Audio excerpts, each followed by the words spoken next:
पतंजलि योग समिति, आर्य समाज कोटा और शुभ संकल्प सेवा समिति के संयुक्त तत्वाधान में 200 कुंडीय विशाल यज्ञ का ऐतिहासिक आयोजन किया गया।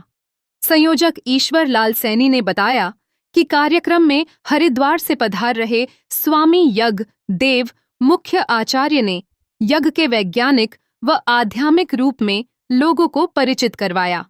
शुभ संकल्प सेवा समिति के अध्यक्ष ईश्वर लाल सैनी ने बताया, गालव सामुदायिक केंद्र गार्डन योग कक्षा प्रांगण में आयोजित 200 कुंडीय विशाल यज्ञ में बढ़ चढ़कर लोगों हिस्सा लिया और सपत्निक यज्ञ में बैठकर यज्ञ विधि को पूर्ण किया।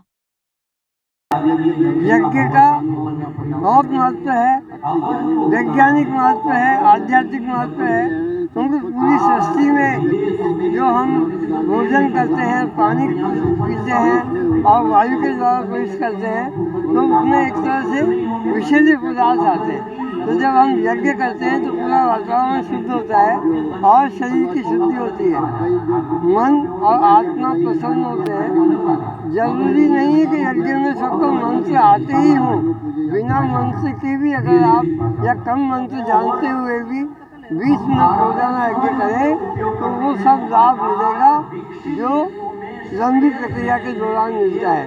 तो जन जन तक यज्ञ पहुंचाने के लिए ही आज का बड़ा कार्यक्रम और 13 और 14 को यहाँ पर यज्ञ प्रशिक्षण कार्यक्रम होगा, वो बहुत महत्वपूर्ण है कि अगर आज के कार्यक्रम की वजह से 200 लोग 500 लोग भी शहर में नए यज्ञ करने लगते हैं रोजाना, तो वो बहुत बड़ी बात है।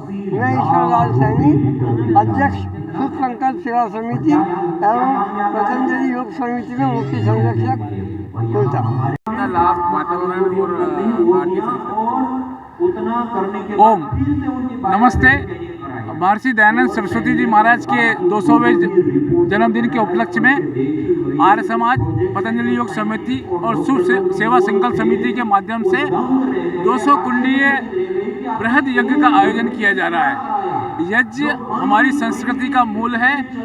यज्ञ अभी तक एक आध्यात्मिक पूजा पद्धति बनी हुई थी, लेकिन परम पूज्य योग ऋषि स्वामी रामदेव जी महाराज ने इसको योग और चिकित्सा से भी जोड़ दिया है। जिस तरह से योग आध्यात्मिक साधना के साथ आज चिकित्सा और स्वास्थ्य का पर्याय है, इसी तरह से आने वाले समय में व्यक्ति यज्ञ के द्वारा अपने स्वस्थ लाभ प्राप्त करेगा और ये यज्ञ से हमारा जो वातावरण है वो शुद्ध होता है और इसमें जो औषधि युक्त सामग्री डाल दी जाती है उससे विषाणुओं का शमन होता है। अरविंद पांडे, राज्य प्रभारी, पतंजलि योग समिति कोटा।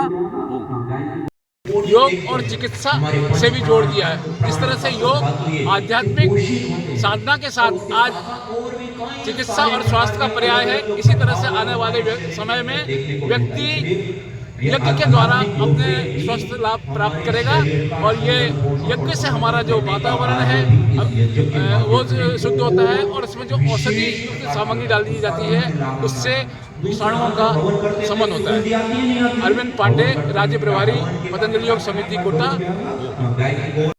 धूम्र पॉल्यूशन नहीं है, यज्ञ का धूम्र मेडिसिन है। क्या है?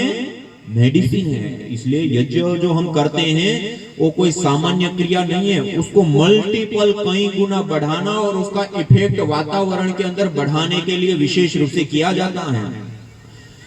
देखिए, जब हम यज्ञ करते हैं तो उसका हमारे शरीर के ऊपर लाभ कैसे होगा या हमें क्या लाभ मिलता है। और हमारे शास्त्रों में जो प्रतिदिन देव यज्ञ अर्थात प्रतिदिन किए जाने वाला यज्ञ कहा गया, तो इसको करने से हमें कैसे लाभ होगा। तो आयुर्वेद को जब हम देखते हैं तो 2 प्रतिज्ञा होती हैं, स्वस्थ से स्वास्थ्य